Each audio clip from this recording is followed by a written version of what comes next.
हर साल दिमाग से रिलेटेड काफ़ी नई बुक्स आती हैं, लेकिन सच ये है कि इनमें से ज़्यादातर में वही पुरानी रिसर्च और फाइंडिंग्स को बस नए शब्दों में लिख दिया जाता है। लेकिन न्यूरोसाइकोलॉजी के आने के बाद दिमाग की ऐसी बहुत सारी चीज़ें हैं जो इंसानों को बस कुछ ही साल पहले पता चलना शुरू हुई हैं। हम कैसा सोचते हैं, फील करते हैं और बिहेव करते हैं, इन सब के पीछे अलग अलग साइकोलॉजिकल प्रोसेसेस होते हैं और न्यूरोसाइंस हमें ये सब समझाने में मदद करती है। इस बुक की समरी से आपको वो नॉलेज मिलेगी जिसमें आप अपने दोनों प्रोफेशनल और प्राइवेट लाइफ में सही डिसीजंस ले पाएंगे।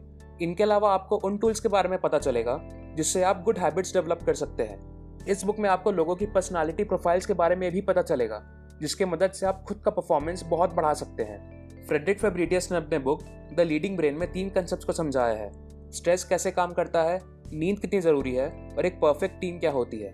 इन 3 कंसेप्ट्स को समझाने के लिए उन्होंने 6 लीडिंग ब्रेन लॉस की मदद ली है और पॉलिश लाइफ की इस वीडियो में आज मैं इन्हीं 6 ब्रेन लॉस के बारे में आपको बताऊंगा।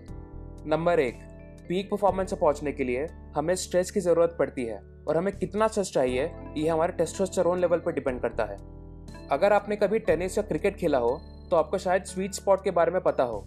ये बैट का वो पार्ट होता है जिससे आपको शॉट मारते वक्त सबसे बेस्ट कंट्रोल मिलता है। लेकिन आपको शायद ये नहीं पता होगा कि अपने परफॉर्मेंस को मैक्सिमाइज करने के लिए भी एक स्वीट स्पॉट होता है। हम सबके पास एक मेंटल जोन होता है जिसमें हम अपना बेस्ट वर्क करते हैं और रिसर्च कहती है कि इस मेंटल जोन में आने के लिए हमें बस एक सही स्ट्रेस के लेवल की ज़रूरत पड़ती है। स्ट्रेस और परफॉर्मेंस के रिलेशन को 1908 में 2 साइकोलॉजिस्ट रॉबर्ट यक्स और जॉन डॉटसन ने डिस्कवर किया था। अपने रिसर्च में उन्होंने एक चूहे को एक भूल भुलैया में रखा।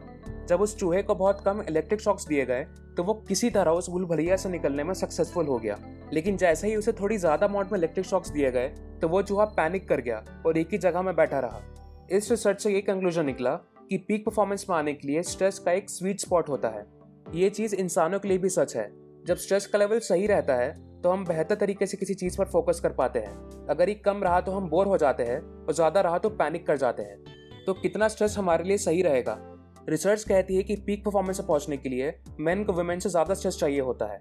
ऐसा इसलिए क्योंकि मेन में टेस्टोस्टेरोन का लेवल ज़्यादा होता है और हमारे एज के बढ़ने के साथ हमारे बॉडी में टेस्टोस्टेरोन लेवल भी कम होते रहता है, जिसके वजह से ज़्यादा उम्र वाले लोगों को पीक परफॉर्मेंस से पहुंचने के लिए कम स्ट्रेस की ज़रूरत पड़ती है। नंबर 2, अपने इमोशंस और एक्शंस को काबू में रखने के लिए आपको अपनी नींद को पूरा करना होगा। हमारे दिमाग के 2 पार्ट्स होते हैं। एक सिविलाइज्ड पार्ट होता है जिसमें हम चीज़ों के बारे में अच्छे से सोच पाते हैं, इसे प्री फ्रंटल कॉर्टेक्स कहते हैं। दूसरे पार्ट को लिम्बिक सिस्टम कहते हैं, जो पहले पार्ट से काफ़ी ज़्यादा पावरफुल होता है। लेकिन अपने दिमाग के इस पार्ट को यूज़ करते वक्त हम चीज़ों के बारे में ज़्यादा नहीं सोच पाते हैं। जब आप बहुत इमोशनल या गुस्सा होते हैं या जब आपके साथ कुछ ऐसा होता है जिसके बारे में आपने प्लान नहीं किया होता है तो आप लिम्बिक सिस्टम का यूज़ करते हैं। पुराने ज़माने में हमारे पूर्वजों को लिम्बिक सिस्टम से बहुत फ़ायदा होता था। इसकी मदद से किसी खतरे वाले सिचुएशन में वो अपने आप को बचा सकते थे।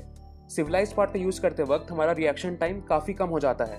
इसलिए अगर हमारे पूर्वजों पर कोई जंगली जानवर अटैक करता था तो वो लिम्बिक सिस्टम का यूज़ करके उस खतरे के सिचुएशन से निकल पाते थे। पर आज के टाइम में हमारे ऊपर कोई जंगली जानवर अटैक नहीं करता है।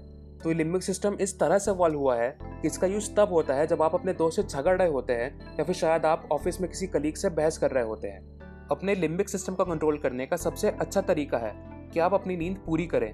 जब आप कम टाइम के लिए सोते हैं तो लिम्बिक सिस्टम ज़्यादा टाइम तक एक्टिवेट रहता है, जिसकी वजह से आपके डिसीजन मेकिंग में गलतियाँ हो जाती हैं। नंबर 3, गुड हैबिट्स डेवलप करने के लिए आपको अपने अनकॉन्शियस माइंड को यूज़ करना होगा। साइकोलॉजिस्ट ने ये पता लगाया है कि हमारे हैबिट्स हमारे डेली लाइफ के 45% चीज़ों को अफेक्ट करते हैं।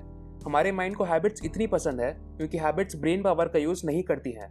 हैबिट्स आपके माइंड को बिना मोटिवेशन के ही ऑटो पायलट मोड में डाल देती हैं। शुरुआत में गुड हैबिट्स डेवलप करने के लिए बहुत ब्रेन पावर की ज़रूरत पड़ती है, लेकिन जैसे जैसे माइंड को इस नए हैबिट की आदत पड़ती रहती है वैसे ही ब्रेन को कम एनर्जी की ज़रूरत पड़ती है और फिर एक समय आता है जब आप अनकॉन्शियसली उस हैबिट को फॉलो करने लग जाते हैं। एक हैबिट की आदत डालने के लिए आपको उसे किसी चीज़ से रिलेट करना चाहिए। जैसे कि दिन में अलग अलग टाइम एक्सरसाइज करने के बजाय अगर आप रोज़ सुबह उठकर सबसे पहले एक्सरसाइज करेंगे तो कुछ दिन बाद आप सबकॉन्शियसली सो के उठने के बाद बिना मोटिवेशन के एक्सरसाइज करने लग जाएंगे। नंबर 4, एक कम्प्लेक्स डिसीजन लेते वक्त आपको अपने इंट्यूशन में भरोसा रखना चाहिए। एक होटल के किचन में आग लगने के बाद वहाँ के मैनेजर ने फायरमैन को बुलाया। वो फायरमैन होटल के डाइनिंग एरिया के अंदर जाकर किचन की आग बुझा रहे थे। अचानक से इनका जो लीडर था उसने नोटिस किया कि डाइनिंग रूम ज़रूरत से ज़्यादा गर्म हो रहा है और उसने तुरंत अपने बाकी फायरमैन को वहाँ से निकलने के लिए बोल दिया। उनके निकलने के कुछ ही सेकंड बाद डाइनिंग रूम कोलैप्स कर गया और उसमें बहुत भयानक आग लग गई। ये एक अनकॉन्शियस माइंड की पावर का एग्जाम्पल है। फायरमैन को ये नहीं पता था कि क्या गलत था, लेकिन उसने बस सोचा कि शायद कुछ तो गलत है और इसी को इंट्यूशन कहते हैं। कभी कभी कम सोचना ही एक स्मार्ट डिसीजन होता है। हमारे ब्रेन का जो कॉन्शियस पार्ट होता है, जिसे वर्किंग मेमोरी कहते हैं, वो बहुत चालाक होता है, लेकिन वो एक टाइम में ज़्यादा इन्फॉर्मेशन प्रोसेस नहीं कर पाता है। बल्कि एक टाइम में आपका कॉन्शियस ब्रेन सिर्फ 4 अलग अलग इन्फॉर्मेशन को प्रोसेस कर पाता है। दूसरी तरफ आपका अनकॉन्शियस ब्रेन बहुत ज़्यादा पावरफुल होता है और एक बार में unlimited amount of information process कर सकता है। इसलिए किसी कम्प्लेक्स सिचुएशन में जहाँ हमारे पास बहुत कम टाइम हो, वहाँ पर हमें अनकॉन्शियस ब्रेन या फिर इंट्यूशन का यूज़ करना चाहिए।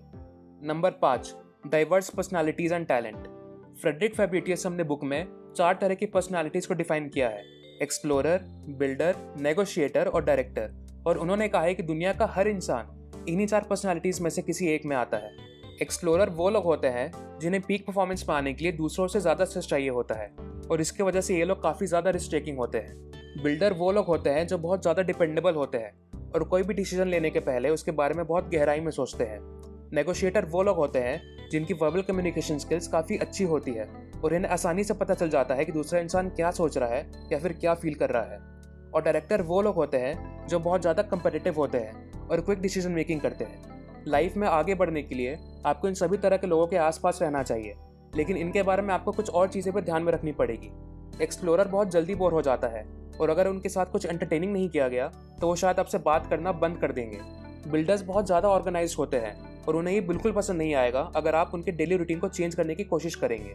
नेगोशिएटर्स को रिकग्निशन काफ़ी पसंद है, इसलिए इन्हें खुश रखने के लिए आपको हर कुछ समय बाद इनकी तारीफ करनी होगी। और डायरेक्टर्स छोटी छोटी बात पर बहस करना शुरू कर देते हैं, इसलिए आपको उनसे शांत व्यवहार में ही बात करना होगा। नंबर 6, सोशल रिजेक्शन या इमोशनल पेन का आपके दिमाग में वही असर पड़ेगा जो फिजिकल पेन से पड़ता है। जैसे कि एक स्पोर्ट्समैन जब इंजर्ड होता है तो वो अपना हाईएस्ट परफॉर्मेंस नहीं दे पाता है, वैसे ही अगर आप किसी वजह से इमोशनली इंजर्ड है तो आप भी पीक परफॉर्मेंस में काम नहीं कर पाएंगे। इस सिचुएशन में आप ठीक से प्लान्स नहीं बना पाएंगे, आपकी कंसंट्रेशन कम होगी और आपकी क्रिएटिविटी में भी इसका बहुत असर पड़ेगा। तो ये बहुत ज़रूरी है कि लाइफ में आगे बढ़ने के लिए आप अपने मेंटल हेल्थ का ध्यान रखें। अपने मेंटल हेल्थ को स्टेबल रखने का सबसे अच्छा तरीका है कि आप किसी से अपनी बातें शेयर करें। दिन में बस आधा घंटा भी किसी से बात शेयर करके आपका मेंटल स्ट्रेस बहुत कम हो सकता है। इस बुक का सबसे की मैसेज है कि लाइफ में आगे बढ़ने के लिए आपका मोटिवेशनल वर्ड सुनने के बजाय ये समझना चाहिए कि आपका ब्रेन कैसे काम करता है। ब्रेन की फंक्शनिंग को अगर आप सही से समझ गए तो आप स्ट्रेस का सही इस्तेमाल करके ज़्यादा टाइम तक अपने पीक परफॉर्मेंस में काम कर पाएंगे और आपकी एफिशिएंसी बहुत ज़्यादा बढ़ जाएगी।